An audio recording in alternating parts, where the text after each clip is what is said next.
요한의 정체성과 사명, 이런 제목으로 함께 하나님의 말씀을 나누도록 하겠습니다.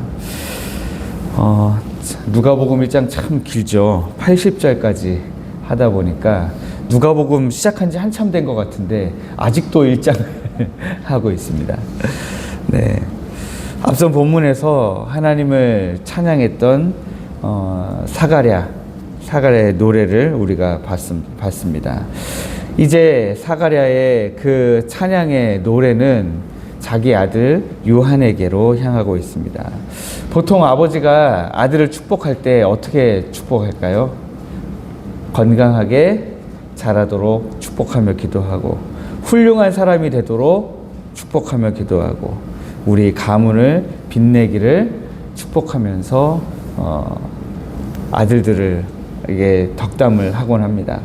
하지만 사가랴의 노래에는 자기 아들로서의 요한을 향한 인간적인 기대와 그런 축복들보다는 이 아이가 살아가야 될 영적인 정체성은 무엇인지, 이 아이의 사명은 무엇인지 노래하고 있습니다. 당시 이스라엘은 로마의 식민지였다라는 사실 우리 모두가 다 잘 알고 있습니다. 그래서 백성들이 원한 구원은 정치적인 해방이었습니다. 로마 군대를 몰아내고 배불리 먹게 해줄 강력한 영웅, 그런 영웅이 바로 하나님이 우리에게 보낼 메시아일 것이다, 이렇게 생각한 것이죠. 그러나 이스라엘 백성들이 놓치고 있었던 것은 진짜 문제가 뭐냐라고 하는 거예요. 로마가 문제냐? 그렇지 않다고 하는 거죠. 지난 오랜 세월 동안 조상 때로부터 지어왔던 그 잘못된 죄, 그로 인해서 하나님이 지금 400년 동안 침묵하기도 하시고 하셨다라는 사실을 이스라엘 백성들이 놓치고 있는 거죠. 하나님과의 관계를 가로막고 있는 죄의 문제가 해결되지 않았고, 또 그로 인해서 지금 사가랴의 노래처럼 그들이 어둠과 죽음의 그늘에 앉아 있는 상태였다라고 하는 것을 그들이 알지 못했습니다. 우리가 이것을 가리켜서 영적 무지라고 이야기할 수 있지만, 이스라엘 백성들은 자기들이 지금 영적으로 무지하다라는 사실조차도 알지 못했던 거죠. 그러면 지금 이 상황에서 이스라엘 백성들이 생각한 것과는 완전히 다른 종류의 하나님의 사명을 가진 자가 필요하게 되는 것이죠. 이스라엘 백성들은 지금 메시아 한 명만 오면 된다라고 생각하고 있지만, 지금 그 메시아가 와서 해결해 줄 문제는 배고픔의 문제도 아니고 식민지의 문제도 아니고, 그들을 가로막고 있는, 그들과 하나님 사이를 가로막고 있는 죄의 문제를 해결하기 위해서 메시아가 오신다라고 할 때에 그 영적인 무지, 지금 우리가 이게 문제구나 라고 하는 것을 먼저 깨닫게 해줄 누군가가 필요하다라고 하는 거죠. 주님이 오셔서 씨를 뿌리실 텐데 그 먼저 밭을 가는 그런 사명을 가진 사람이 필요했다라고 하는 것입니다. 그래서 사가랴는 아들의 정체성을 분명히 합니다. 76절에 이 아이여 내가 지극히 높으신 이의 선지자라 일컬음을 받고, 지극히 높으신 이는 메시아죠. 바로 예수 그리스도입니다. 그런데 그분의 선지자라 일컬음을 받을 것이다 라고 하는 것입니다. 사가랴 자체가 제사장 가문이니까 제사장으로 키워야 되겠지만, 사가랴는 자기 아들을 제사장으로만 키워야 되겠다. 내가 제사장이었고 우리 가문이 다 제사장이니까 너 제사장이 되어야 돼 로 키우는 것이 아니라 하나님의 선지자로 지금 그 정체성을 규정하고 있습니다. 너는 우리 가문 대대로 해왔던 제사장의 직분을 수행하기 위해서 어려서부터 훈련받고 그렇게 교육받고 자라야 돼. 이게 아니라 너는 하나님의 말씀을 대언하기 위해 태어난 자야 라고 하는 이 세례 요한의 정체성, 왜 태어났는가에 대한 것을 분명히 하고 있습니다. 요한에게만 해당되는 말이 아니라 사가랴 스스로에게도 해당되는 말이에요. 이 세례 요한에 대한 부모로서의 소유권을 포기하고 철저히 이 요한이 하나님의 사람이다 라고 하는 하나님의 소유로 지금 요한을 드리고 있는 것이죠. 이 선지자로서의 요한의 사명은 무엇입니까?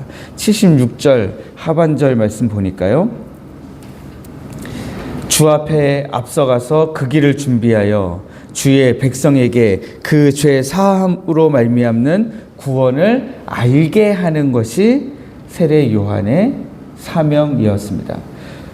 요한은 주인공이 오시기 전에 거친 길을 닦고 물러나는 조연의 역할이었습니다.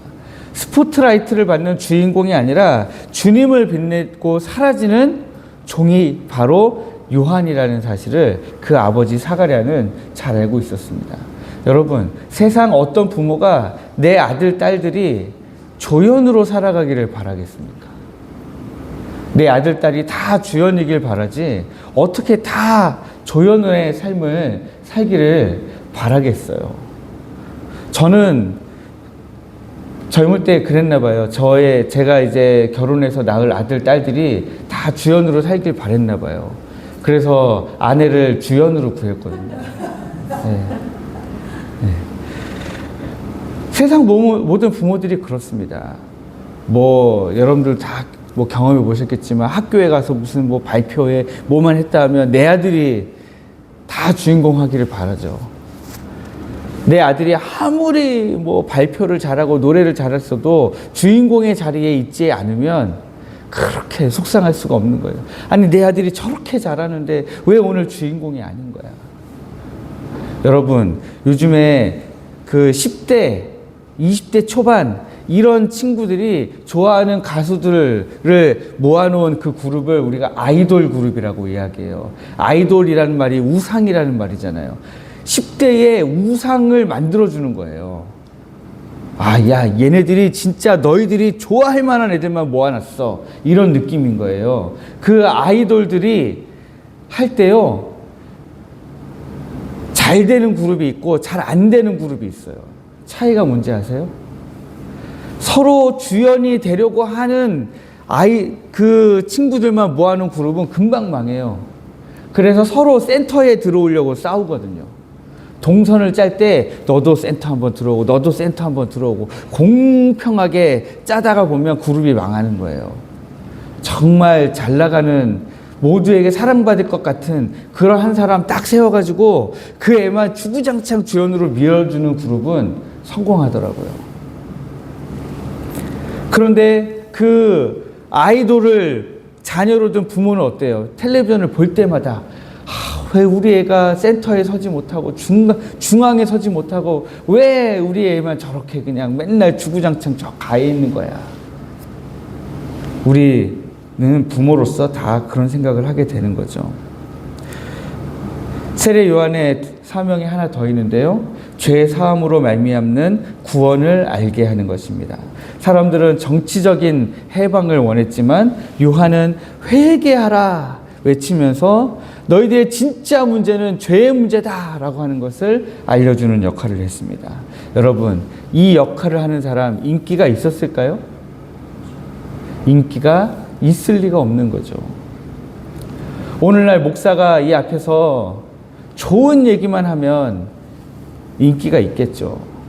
그러나 인기 없는 얘기, 죄의 문제, 지금 여러분과 하나님 사이에 있는 문제가 뭔지 아십니까? 하면서 계속 죄만 찌르면 여러분 인기 있는 목사가 될 수 있을까요? 잘 안 될 겁니다. 7, 80년대 순복음교회가 폭발적으로 성장할 수 있었던 가장 커다란 이유는 뭡니까? 복만 선포하니까요. 예수 믿으면 받을 복만 선포하니까. 그의 삼박자 축복론이었잖아요. 네. 인기 없는 길일지라도 세례 요한은 이 길을 가야만 됐어요. 왜냐하면 그것이 사람을 살리는 길이었기 때문에 그렇습니다. 고대사에서 왕이 행차할 때는 항상 전령을 먼저 보냈습니다. 전령은 왕이 오실 길 있는 돌을 치우고 움푹 파인 곳을 메우고 그리고 사람들에게 막 소리칩니다. 왕이 오신다! 길을 비켜라! 근데 우리가 사극에서 보듯이 이제 왕이 행차하면 그 뭐 몇 미터 앞에서 길을 비켜라! 뭐 이런 거 하는 사람들 있잖아요.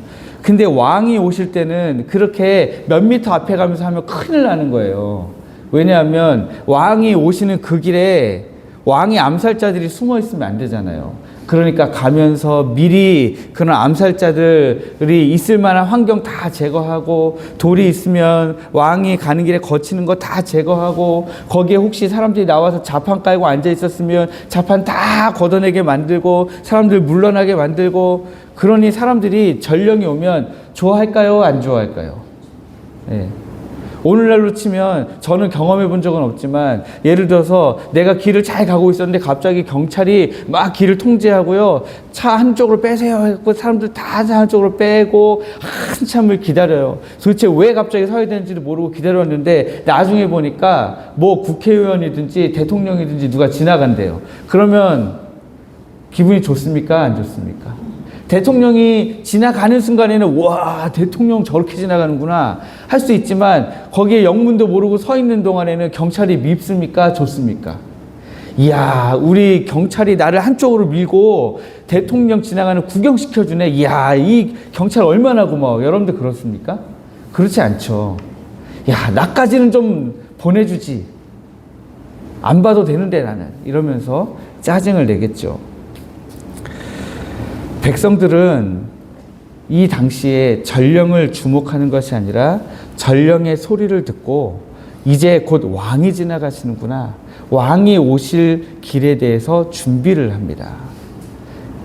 왕이 오시면 아, 이 정도 내가 치워놔야 되는구나. 물러나야 되는구나. 아유, 저거 가운데 저거 나도 같이 치워야 되겠다. 치우고. 그 전령의 역할이 바로 세례 요한의 역할이었습니다. 세례 요한은 이 광야의 소리가 되어서 사람들이 자신을 보게 하는 것이 아니라 뒤에 오실 예수 그리스도를 바라보도록 만드는 그런 소리의 역할이었습니다. 사랑하는 성도 여러분, 우리의 정체성은 이 세례 요한과 다릅니까? 이 역할은 세례 요한만 하는 것입니까? 아니면 오늘 우리에게도 동일하게 주어진 역할입니까? 우리는 세상에서 주인공이 아니에요. 그런데 우리도 똑같이 뭔가 내가 주인공이 되기를 바라고 있는 것은 아닌가 하는 것입니다. 우리는 가정과 일터에서 작은 세례 요한으로 부름받았습니다.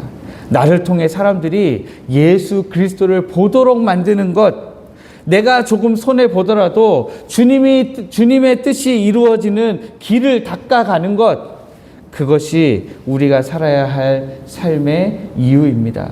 그것이 우리의 정체성이에요. 하나님이 우리를 그렇게 부르셨어요. 그런데도 불구하고 우리는 나도 좀 빛나고 하나님도 빛나고 하는 길은 없을까? 그러다 보니까 내가 빛나가지고 내가 이렇게 빛나게 된 것은 다 하나님 덕분입니다 라고 말하는 삶을 살고 싶은 거예요. 연예인들이 시상식에서 상 받으면서 하는 것처럼 하고 싶은 거예요. 그러나 우리 하나님이 우리에게 요구하시는 것은 완전히 반대예요. 우리가 완전히 미련하고 완전히 연약해서 아무런 힘도 없고 아무런 능력도 없는 가운데에서도 하나님을 붙들었더니 하나님이 하시더라. 우리의 삶을 통해서 나타내기를 원하십니다. 오늘 사가랴처럼 여러분들이 여러분의 자녀들을 축복하기를 원합니다. 또 여러분들도 여러분의 자녀들도 우리 교회가 세례 요한의 이 정체성과 사명을 우리도 동시에 가지고 있다는 사실을 기억하시기를 원합니다. 그래서 세상의 성공보다 주님의 길을 예비하는 거룩한 사명을 붙들 때 우리를 통해 해 되시는 주님의 빛이 어두운 세상에 비치게 될 줄로 믿습니다.